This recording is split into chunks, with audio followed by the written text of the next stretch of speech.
नमस्ते साथियों, मैं डॉक्टर बीपी गोस्वामी आज आपको राजस्थान के इतिहास में विशेष रूप से मध्यकालीन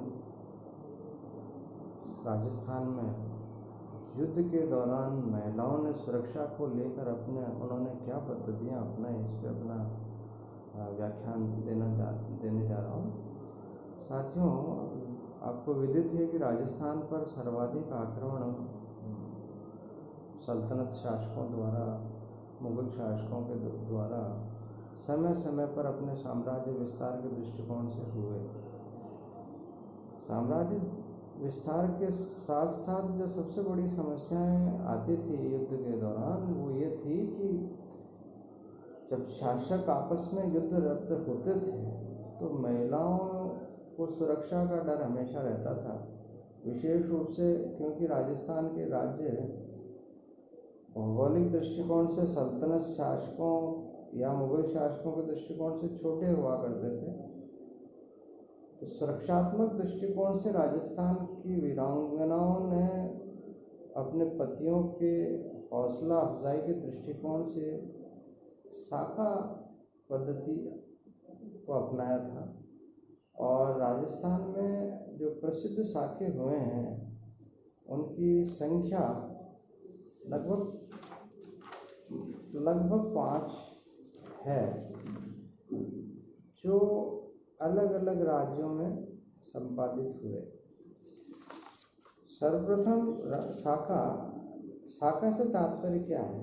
साके से तात्पर्य यह है कि युद्ध के समय जब राजा युद्ध करने जाता था तो पीछे रानियां और उसके राज्य के प्रमुख अधिकारियों की पत्नियां या उनकी सेनाओं के अधिकारियों के साथ साथ सैनिकों की पत्नियां को जब ये महसूस होने लग जाता था कि उनका जो पति हैं वो युद्ध में शायद वापस नहीं आ पाए, उनको इसकी आशंका होने लग जाती थी कि हम युद्ध में हार सकते हैं, तो अपनी इज्जत और अपने सम्मान की रक्षा के दृष्टिकोण से वो संयुक्त रूप से अग्नि प्रज्वलित करके उसमें अपने आप को समाप्त कर लेती थी, अपने आप को अग्निदेव के समर्पित कर देती थी।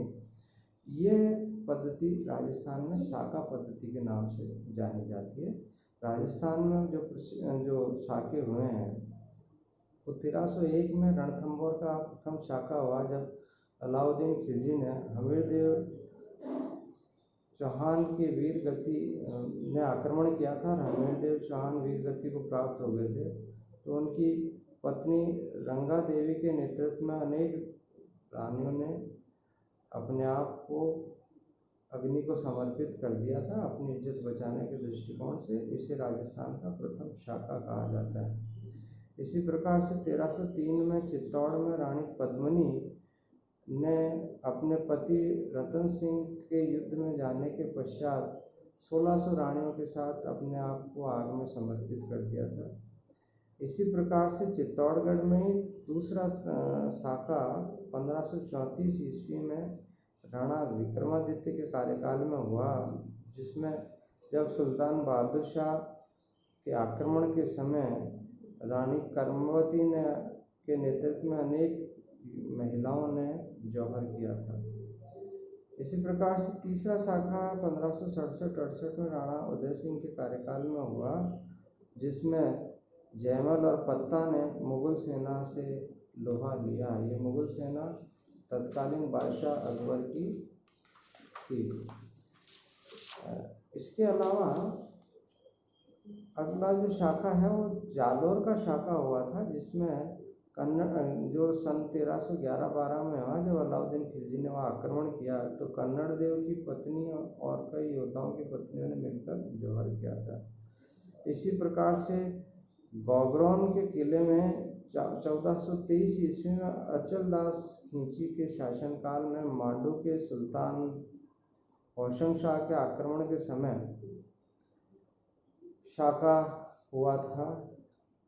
जैसलमेर में राजस्थान के इतिहास में 2.5 शाखे माने जाते हैं। या 2.5 से मतलब 2 शाखे में तो औरतें अपने आप को अग्नि को समर्पित कर दिया। तीसरे शाके में जब वो अग्नि को समर्पित होने लगी और उनको रोक दिया गया, युद्ध का परिणाम दूसरा हो गया, यानी कि विजेता इनके पक्ष का होने के कारण उन्होंने अपने आप को रोका। तो इसे इतिहास में अर्ध शाके के नाम से जाना जाता है।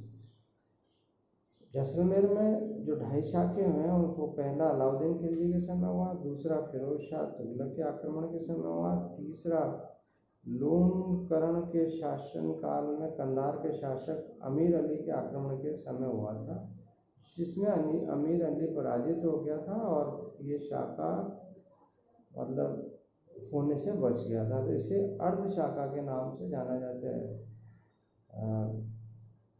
प्रतियोगी परीक्षाओं के दृष्टिकोण से भी अर्ध शाखे का यदि कहीं उल्लेख आता है तो केवल और केवल जैसलमेर का ही आता है। धन्यवाद। कल मैं अपना इसी पर राजस्थान के इतिहास पर ही अपना अगला व्याख्यान दूंगा।